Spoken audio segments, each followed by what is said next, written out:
What's up guys, it's Emperor Luku with another tips, tricks, and strategy video, and today I'm here to talk about the Season of Revelation DLC for Warhammer 1. I feel like a lot of things have been missed about this DLC, and just like the other DLC that got pretty much missed, because everybody, jumped to Warhammer 2 so quickly, they didn't bother to play the DLC, whatever the case may be, I'm here to talk about it. And we're just going to jump right into it and go into your first decision. You get the start of the Woodelves, or I don't even know how to say it, Arguilan. I don't know how to say his name. Right off the bat, if you go into, you could see the starting positions. And if you never played this before, if you're not good with Woodelves, if you have a hard time playing as them, just know right off the bat that Orion starts off in a better position. See, he's right next to the Oak of Ages. If I were to back up, go here for the treemen, you see you have this little speck down here. That's the Oak of Ages. You still have to do stuff with this and protect this and so on, but you start off way up here. So right off the bat, this makes this a little harder. But I have always liked Durthu's Lord effects better. And as you can see right here, army is immune to all attrition. That's amazing to me. Although I don't care as much about branch wraiths as I care about the wild riders. I prefer the wild riders if I were to choose between the two units. Other than that, I feel like the Durthu's a little better. But if you again have issues, I would start off as Orion. Now I know 2 seconds ago I said Orion, it's Orion, but whatever. Anyways, here's exactly what your starting position will look like. Right off the bat, you have opportunity for great expansion. First thing I would do is obviously recruit. Doesn't matter. Get a few spears, get a crap ton of Way Watchers, and call it a day.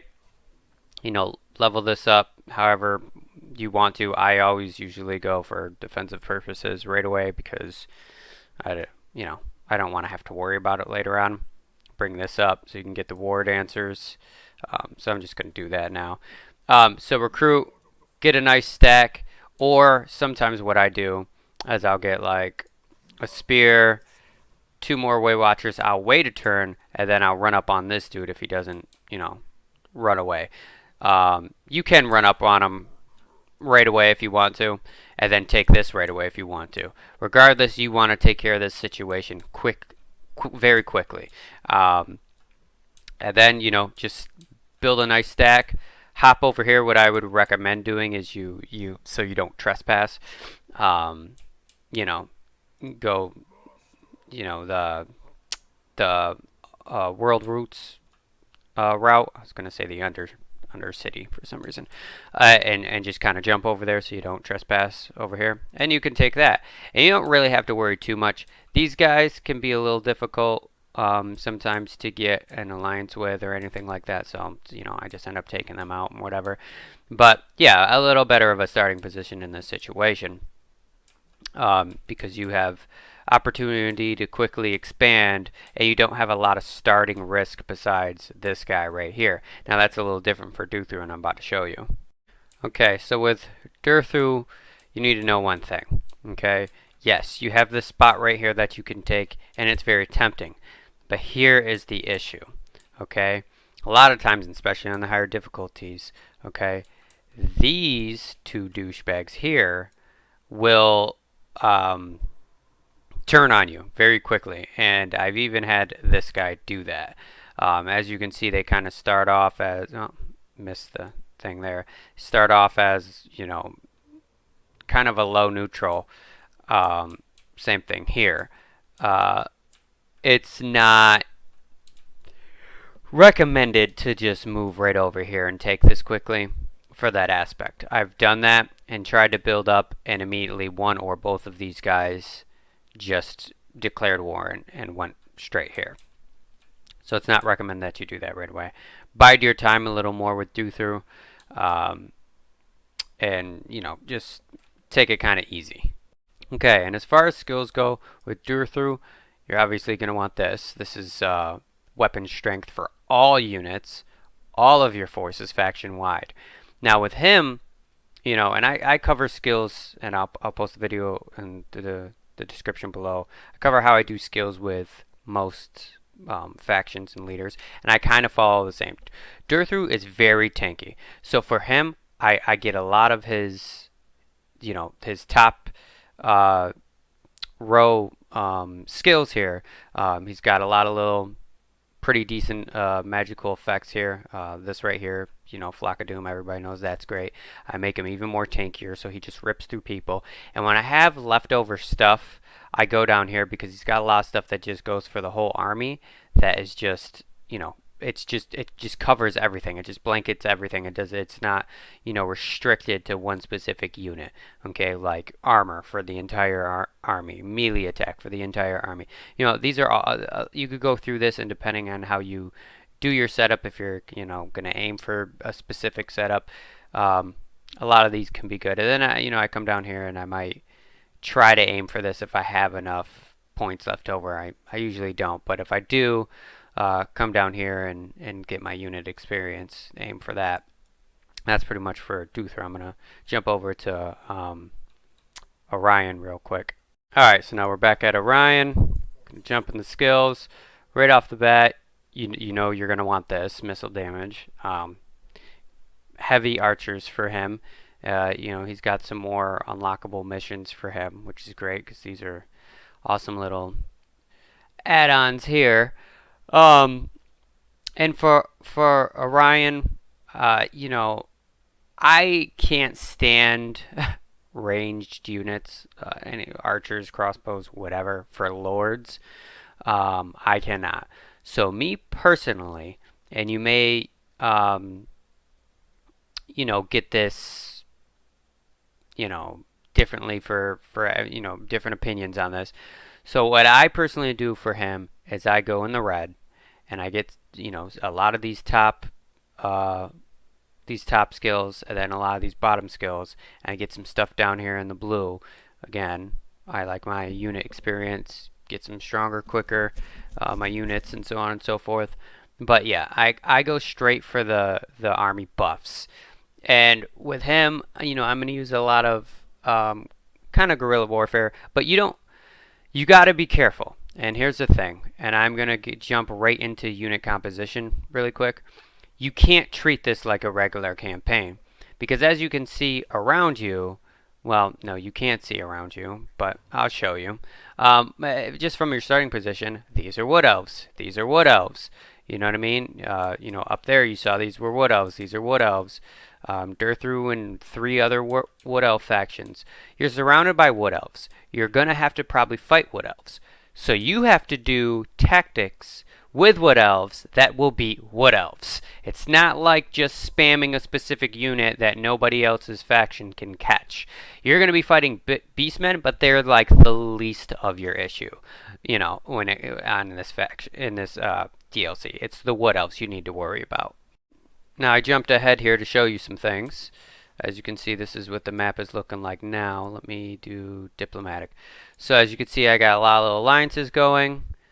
This guy right here stayed with me till the end. He popped up. Well, you know, once you take him out, you know, game changes. But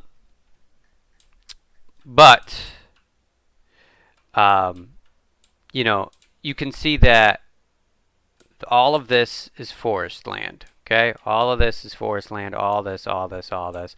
All this, all this, all this.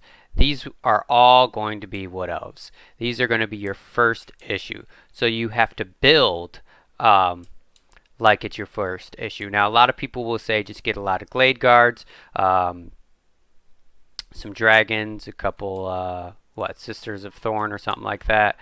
And that's all cool. But honestly, you know, just a basic setup like this at the back worked for me. I didn't really do much with him yet. I kind of mixed it up a little bit. You know, I had to be able to catch and counter a lot of the tree elves. And, you know, right here, you know, the war dancers do crazy damage to the other, you know, wood elves, and they're pretty quick as far as, you know, ground units go. as you can see, like a lot of my little setups are just kind of mix and match. It's nothing I would do in a if I was playing against actual people. Let's just say that. Um, but it you have to consider it. And I don't bother with units with amber. My main focus is to level this bad boy up all the way. The Oka Ages is my most important thing. As you can see, I've even held off on maxing this out at the very end. Now you can still do the old Wood Elf lineup of just archer units, and you can still do those tactics even fighting against the other Wood Elves, but you already have to micromanage as it is using the Wood Elves. You're going to have to continue to do that even harder when you're facing other Wood Elves. So it can be annoying. And with Durthu, if you're playing as Durthu, obviously, try to get a lot of treemen. That's really what the synergy of that relationship and stuff is, especially if you're playing as Wood Elves in Warhammer 2, but this is obviously not Warhammer 2. This is Warhammer 1. But Wood Elves, I normally, lots of archer units, Durthu, lots of treemen and tree units, but I play everything a little differently on this DLC. Another thing, let's cover a lot of the special buildings. As you can see, I have a special building here. Boop, boop, boop, boop, boop. No, that's way out there. I have another special building here. Another special building here. Another special building here. Oh, that's not a special building. There it is. Another special building here. Another special building here. When you... Let me see if I can... Do I have a free buildable slot on the inside? No, I don't. Anyways, when you start off, you're going to see a lot of special buildings. And their effects are made. This actually, the War Dancers, whatever. Let's see a better one. Research rate. This is useful early on, not really towards the end. This one's a big one. Construction costs, -5% for all buildings, faction-wide. That's a great one. It also, all of these will unlock a council building, and you're going to want to pay attention to that. And then this one, recruitment costs, -5%. This is another big important one. The councils are over here. You want to pay attention to that. If you're playing as Durthu, only treemen can be on the council. If you're playing as the Wood Elves, only elves can be on the Elven Council. So take that into consideration when recruiting lords and such of that nature. And what benefits you want. That's completely excuse me, up to you guys. I've actually moved them around. Now, when you move them around, you have to know that you have to leave them there for a certain amount of time. You can't just like willy-nilly move them around. But I've used obviously the upkeep for the Wild Riders, and then I'll move it around first construction. So if I don't really use this with Wood Elves, that's more of a something I would worry about if I was Durthu. But anyways, income from trade, you can see that's extremely important, and obviously the unit experience, more unit experience, that's specifically for War Dancers. This is why you saw the one guy had a ton of War Dancers. Once I put him in there, I popped over and gave him a bunch of War Dancers. It is effective. It definitely, this is for the Eternal Guard units. Also more resources and production. I don't think I really have. Yeah, I got some trade going on. This was late game though. I definitely didn't get that early on. The trade. Getting, besides this guy, everybody else was kind of annoying to try to get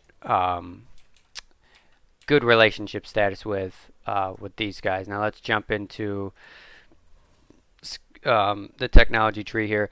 What I normally do is I just, because their research is so fast, I usually go for all the free stuff first, and then later on, when I feel safe, I might get some of the more important, ones that cost. Like this is diplomatic relations with all factions, but there's some that are just not necessary for, like this. Diplomatic relations with the undead. You're not going to need this in the DLC. I felt like there was one for this. So this diplomatic relations with the greenskins, it's unimportant, but the second part, immunity to all attrition, that's what's important. And then this one, same thing. There's going to be no dwarves in this, but construction costs for all buildings, that's important. So I kind of get these ones later on in my mind. If you saw, I paused there for a minute because I thought these two were switched for some reason. But it's pretty much straightforward with their stuff. But a lot of these won't unlock if you don't have, like I said, there's 2 buildings you have to build, and this is one of them. See, unlocks the technology, and then the other pink building, or red. I'm pretty sure that's pink or purple, whatever. Unlocks the technology that will hinder you from moving, and onto the other free technologies. So you want to get that early and make sure that you get that kind of out of the way. Now diplomatic relations is kind of sketchy. As I mentioned, it's 10 times more sketchy with Durthu because these guys are kind of annoying.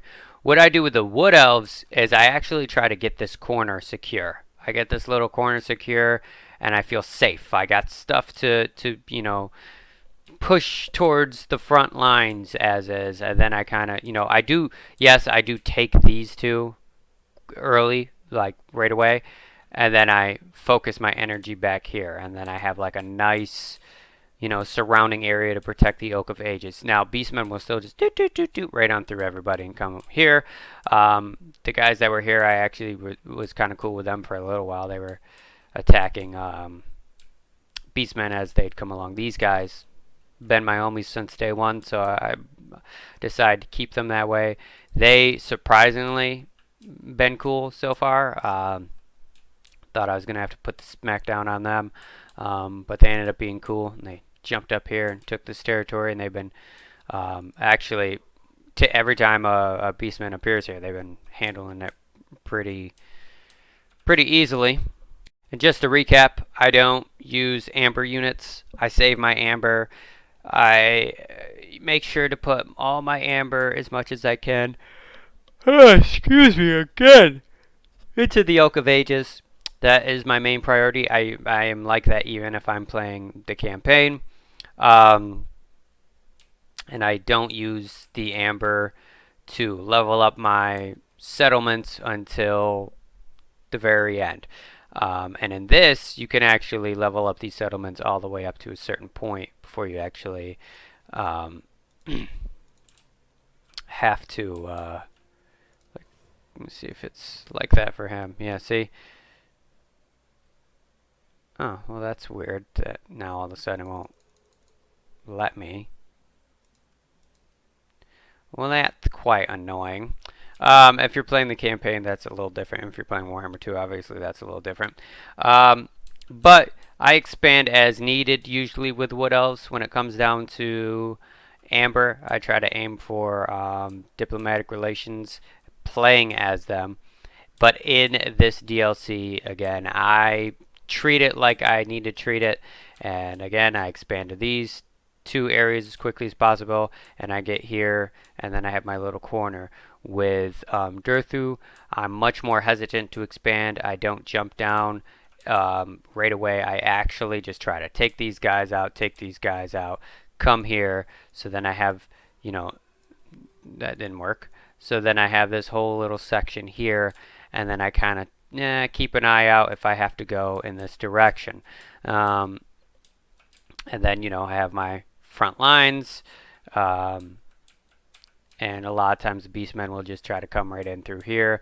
Believe it or not, that even on the higher difficulties, I actually didn't really have them just jump right over the trees that often, and that kind of goes for the other wood elves and stuff as well. And take a moment to just go in here when you have the chance. Like down here, it's just beautiful. This is what I love. Look at this. This is what it's all about right here. I know a lot of people don't do and worry about zooming in, but the map for this DLC is just absolutely amazing and beautiful. That's why in Warhammer 2, I like to set it for cinematic mode. It's just what I like to do. Again, pay attention to this. The research is pretty straightforward. Pretty much covered, what you need to do if you're having an issue with anything. Drop comments down. I'll solve that issue for you. The last battle is honestly pretty freaking easy. I just let them come to me and get slaughtered by my arrows and mop them up. And that's pretty much it.